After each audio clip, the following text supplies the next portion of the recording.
Destiny didn't actually engage in about bodily autonomy. The most famous argument along these lines is the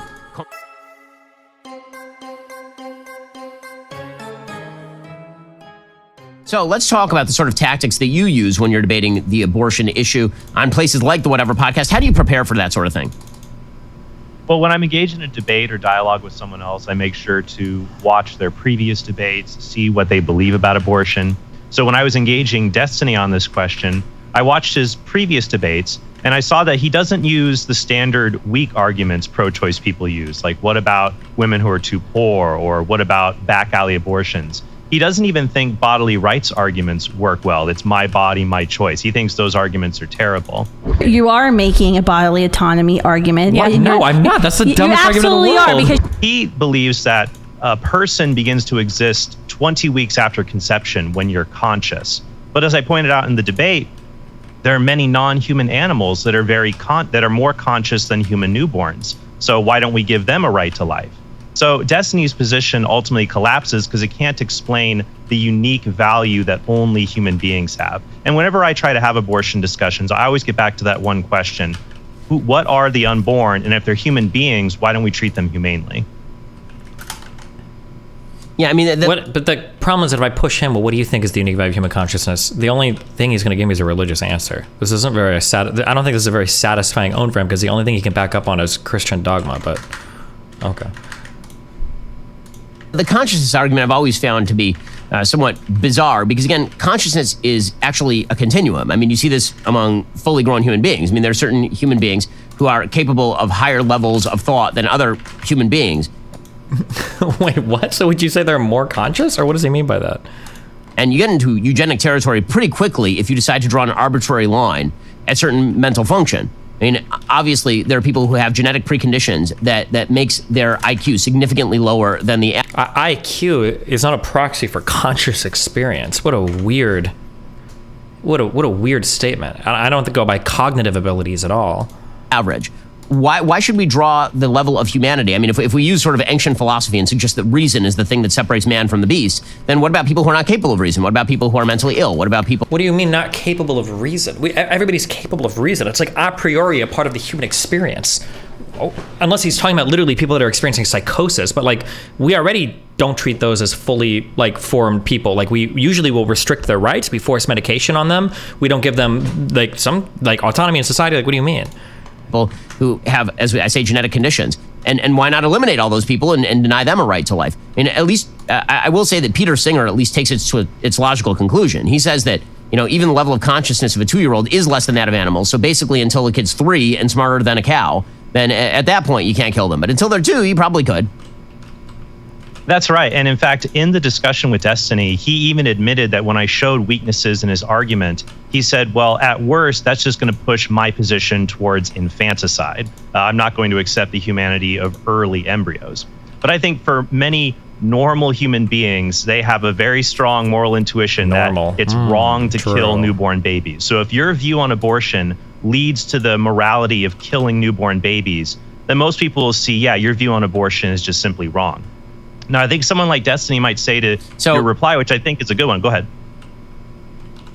No, go ahead. No, you continue. That's fine. You go. Oh, sure. Well, I was going to say that the reply might be that, yes, consciousness varies in different degrees, but you could still have the property of being conscious or not being conscious. Just like how someone on a football team, there might be some better players or worse players. You're either on the team or not on the team, which is why I brought up to Destiny, well, what if we had a healthy pre-conscious fetus and we caused them to be permanently unconscious? Could we use them, for example, to do organ harvesting and just grow a brain-injured human being, or do even worse things, I don't even want to say here on the show, that he admitted you could do, which just ultimately shows the inhumanity of his position.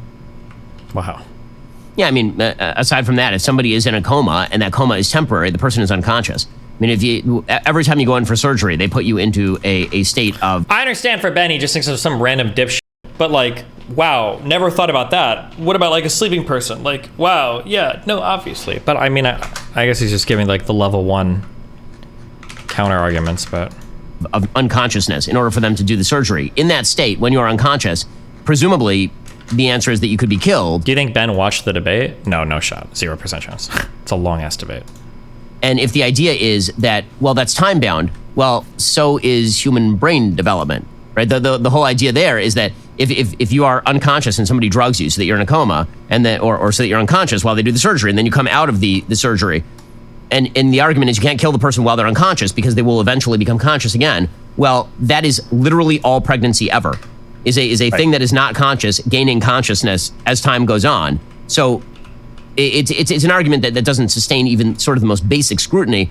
But honestly, most arguments on abortion really come down to the idea that they just kind of want abortion to be legal. And because they want that, there's no way to draw any sort of consistent line at all that, for example, prohibits the killing of infants or prohibits the killing of the mentally, quote, unfit, as they would have called them in the early 20th century.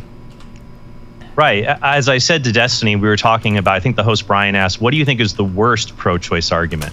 And I said the worst one, which is probably the most common, is that abortion ought to be legal because abortion helps born people. I mean, that's essentially it, right? What about someone who's too poor to take care of a child, someone who's too young? Abortion needs, it helps born people, so it ought to be legal. And of course, the weakness in this argument is that it just ignores whatever the unborn are. We need to answer that question. If the unborn are not human beings, then I agree, abortion is not a big deal. But if the unborn are human beings, abortion simply can't be justified. Let's talk about how you protect your asset base. So here's the reality. At least Trent's not doing like the worst job ever summarizing my position, at least, I guess. I'll give him that. Let's talk for a second about some of the follow-up arguments. So, you have the arguments about levels of consciousness that you've mentioned. And then you have the arguments that Destiny didn't actually engage in about bodily autonomy. And the most famous argument along these lines is the comatose violinist argument. The argument that somebody hooks you up bodily to a comatose violinist, and that are you forced to essentially carry this person around with you for 9 months or not? How do you respond to those sorts of arguments? Well, what I point out is the violinist thought experiment. It puts us in the position of the pregnant mother. But what if we change the thought experiment to put you in the position of the violinist? What if somebody hung out with a group of the Society of Musical Pranksters, and they know that sometimes they'll go out, have a night of fun and antics, and they'll wake up hooked up to an unconscious person? And what if that person found out they were hooked up to you? And they said, of all the ways to counter this argument, this seems like the worst way. I think the two most effective ways is, one, you show that the violinist argument only works in cases of because in consensual sex, you literally consent to the possibility that you might get pregnant. So one, it only works in case of rape. And two, the violinist argument pulls on intuitions, but it ignores the fact that in the form of a pregnancy, it's a child. I think the violinist argument changes significantly if you find out you woke up and you're attached to a violinist, but the violinist is your child that plays the violin. People's intuitions would point to a much stronger obligation to keep that child alive that's yours than a random stranger. This one, imagine you're the violinist, is probably like the weakest. You know what, I don't want, and you needed that person's kidneys to live. And they said, you know what, I don't want to take care of this guy, unplug him from me, kill him.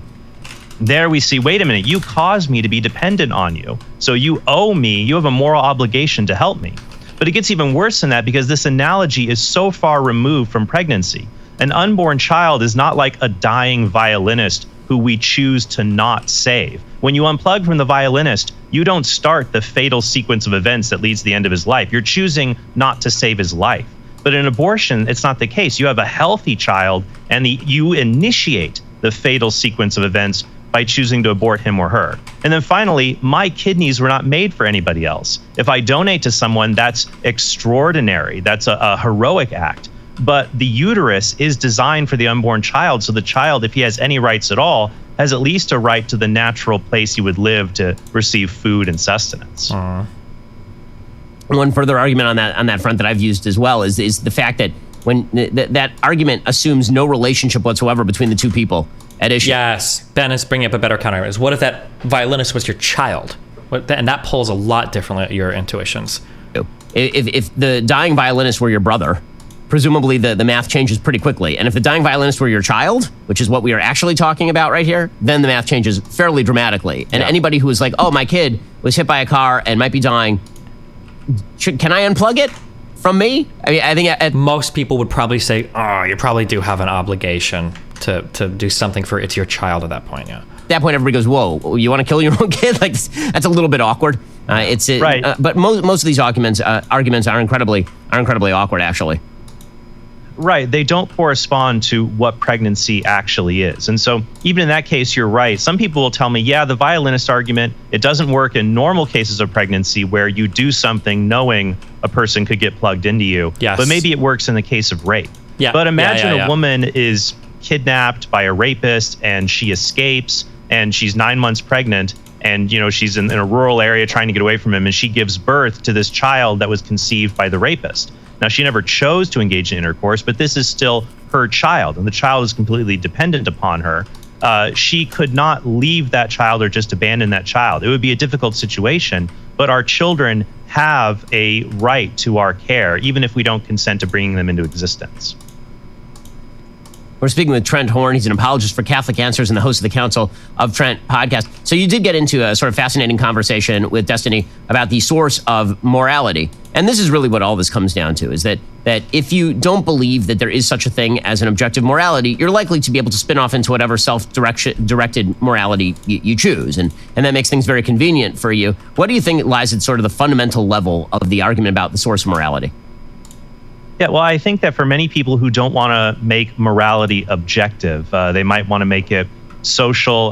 Destiny had a non-cognitivist position that morality is just an expression of disapproval. So if you say murder is wrong, that is literally the same thing as saying boo murder. I don't like murder. But most he knows the Stanford Wiki. My one sole source of philosophy information. of us, when we talk about these moral issues, we're not just debating opinions. We understand that these are moral facts that we're talking about here. And so it doesn't work when we're trying to establish what should moral standards be for society.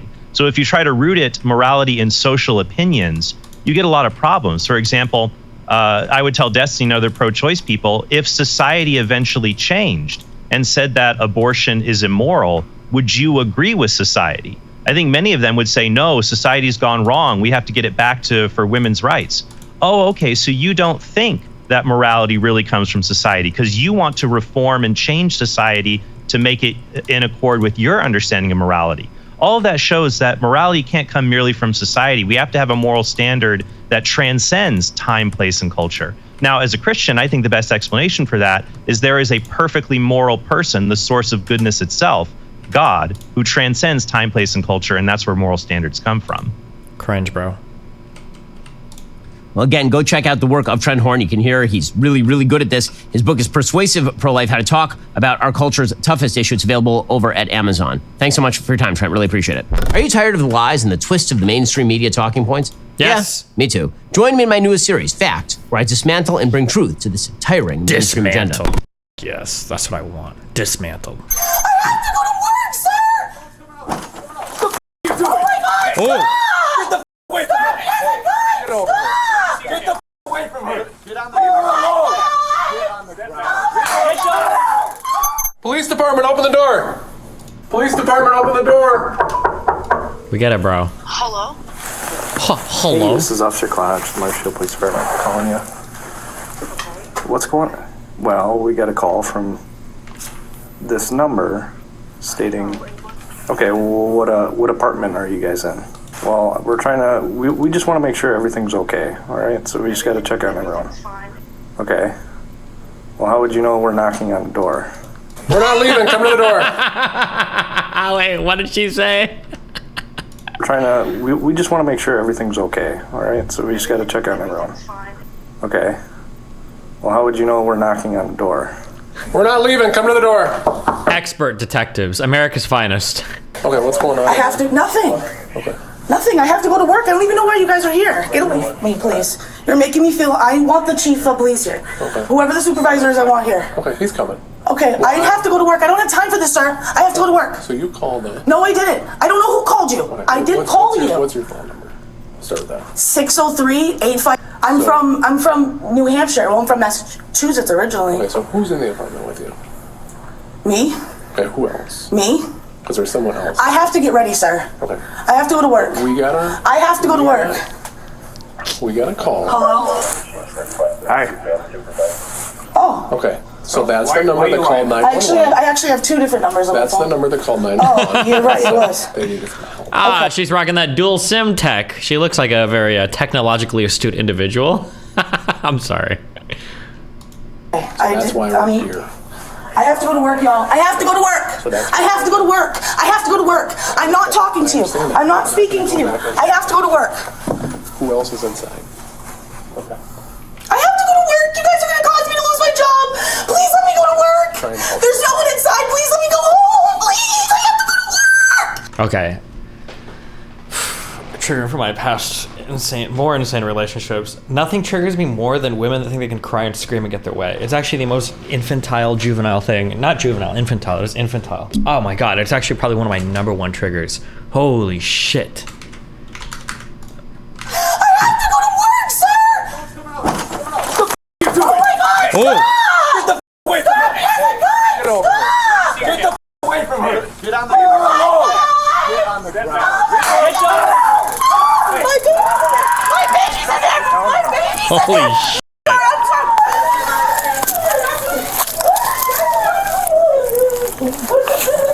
My baby! Guys, please! Stop. I'm not doing anything! Guys, baby, please! He's in the bathroom, guys, in the bathroom! Please go get him! No way! No way! I didn't do anything. I thought you guys were hurting my wife. Officer! I can't breathe! He just tased my boyfriend for no reason! You need to calm down. He just, no, I can't breathe it, no! You're gonna go up? I can't, I go! Let's go I outside. go! One second. I want me to lose my apartment! No, you are. You! You! They're arguing in the police car. I didn't do anything. Brandon's your first name, right? Yes, Brandon, sir. all we had to do was talk about that, right? It's got to be drugs. These guys both have to be on. But on what? Like, what would make you act this way? It wouldn't be like crack or meth or something, right? It's got to be something different, right? PCP? I don't know a lot of like the trashy drugs. I don't know like the impact on you. It's not drugs. They're just stupid people, really?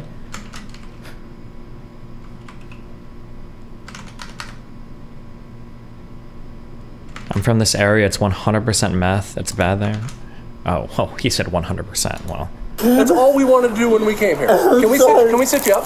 Can you take the taser out of my leg, Yeah, please? we want to sit you up though so you're not laying on it, okay?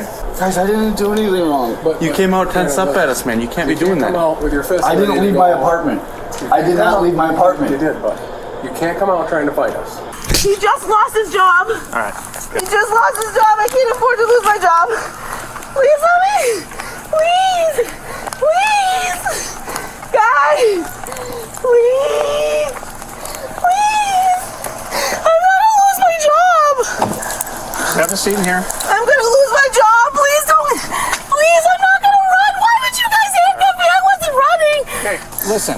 You called 911. Just listen, alright? Alright? I called 911 because he was being a douchebag. I was just trying to threaten him with the cops. Okay, that's why would you fully admit your f***ing crime? That's mega illegal, guys. You can't prank call 911. Whoa.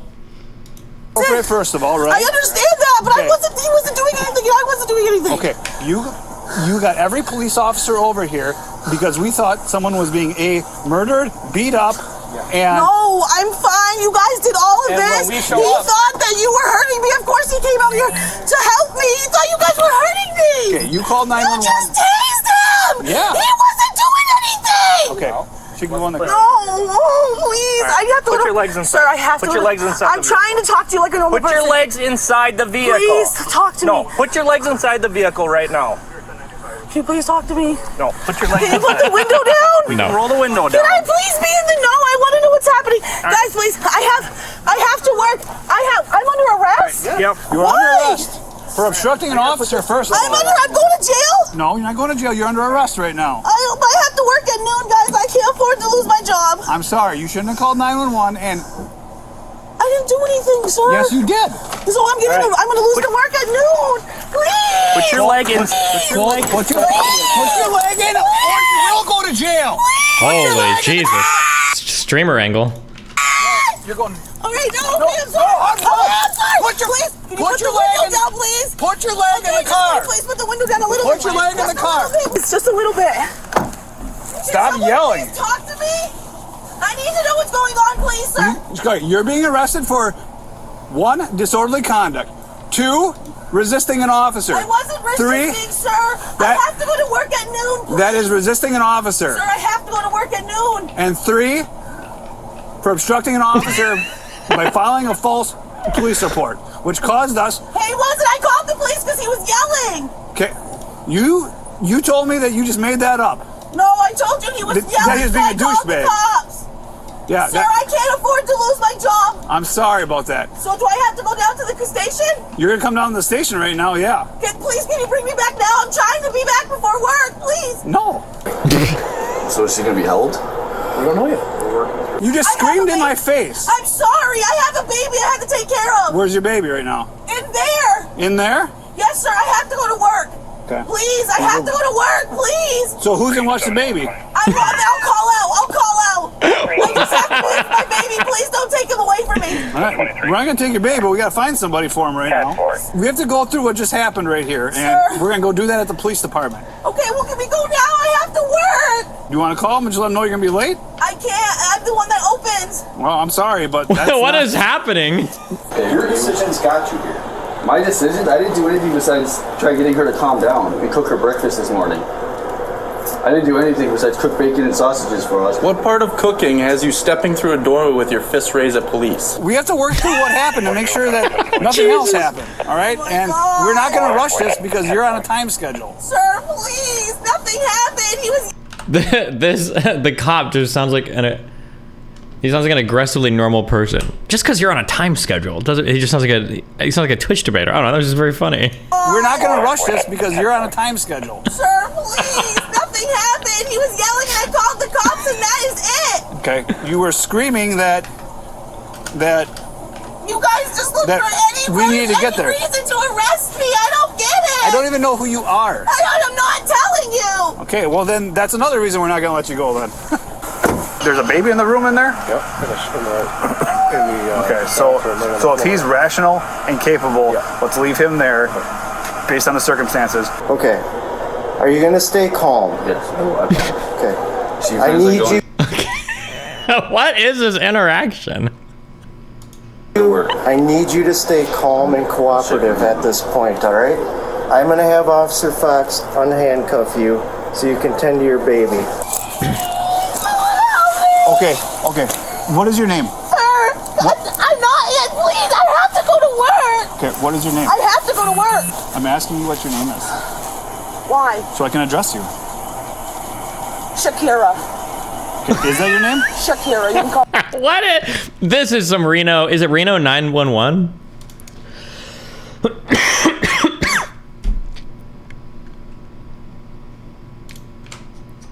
What is this? me Shapiro. Shakira what? Shakira flabbergasted. Shakira flabbergasted. Okay. Can I please call my work? Not at this time. I told you that. Because you're under arrest. Sir, can you call them for me?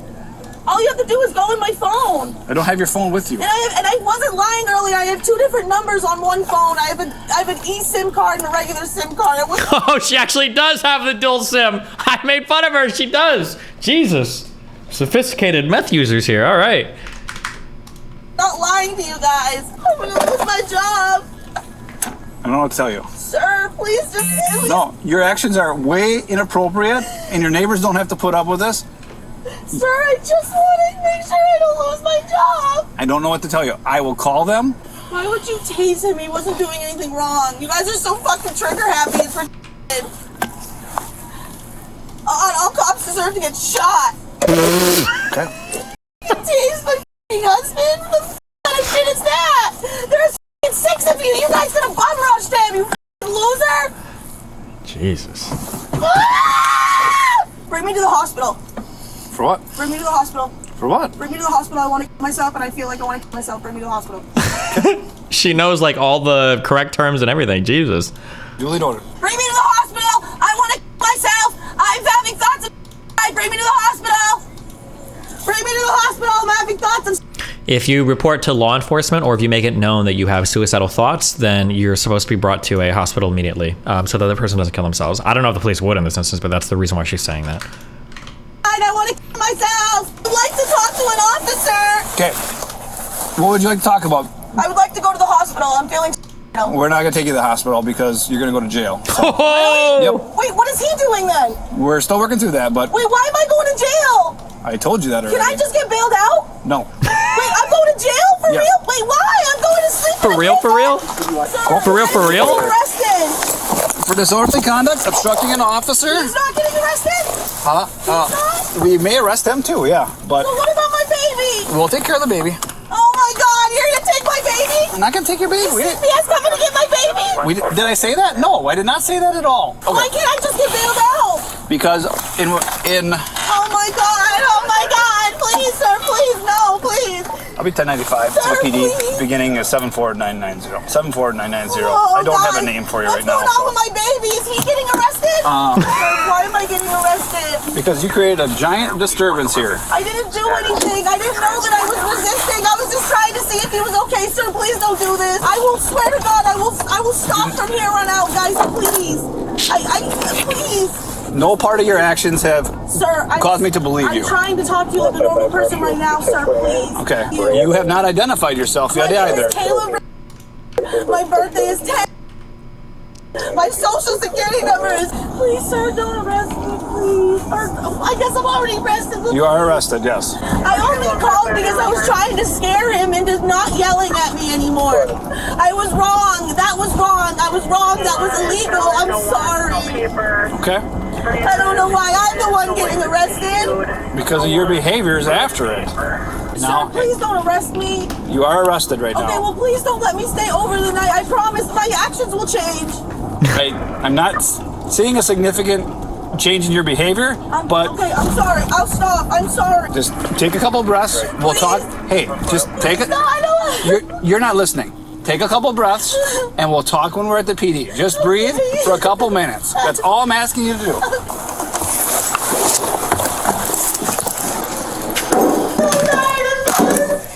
Okay, we're gonna step out of the car. We're gonna go in my booking area, and you're gonna have a seat. All right? Officer, I really don't want to. Please, I know I don't have a choice, but guys, I didn't know that I was resisting arrest. Okay. Wow. See you next time, bucko.